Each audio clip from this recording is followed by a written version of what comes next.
সফরের সময় কোন কোন নামাজ একসাথে পড়া যায়, সফরে বিতিরের নামাজ পড়া লাগে কিনা, একেবারে সংক্ষেপে বলি। প্রথম কথা হলো, সফরের সময় নামাজকে জমা করা যায়। 2 ওয়াক্ত নামাজ একসাথে পড়াকে জমা বলে।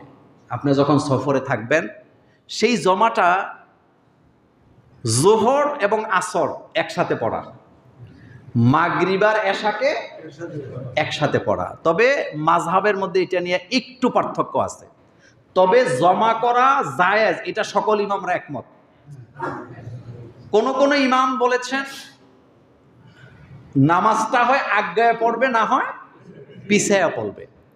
ইমামে আজম আবু হানিফা বলেছেন আরাফায় মুজদালেফায় এটা জমা করা কি জমা করবে, বাকি সফরে জমা করার দরকার নেই। তবে জমা করা কি আছে বললাম, জায়েজ আছে। আপনি সফরে আছেন, ওযু করতে সমস্যা, বাথরুমের সমস্যা, যানজটের সমস্যা, আপনি জোহর এবং আসরকে একসাথে পড়বেন, অর্থাৎ হয় আগায়া নাইলে পিছাইয়া। আপনি জোহরের সময় জোহর পড়বেন 2 রাকাত, আসর পড়বেন 2 রাকাত।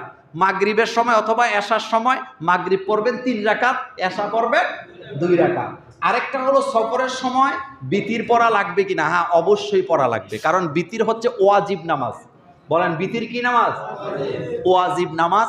সেজন্য বিতির অনেকে 1 রাকাত পড়ে, অনেকে 3 রাকাত পড়ে, তবে বিতির পড়া লাগবে। সফরের অবস্থায় বিতির ছাড়া যাবে না। আরেকটা কথা বলি, সফর অবস্থায় ফজরের নামাজের সুন্নত ছাড়া যাবে না। কোন নামাজ?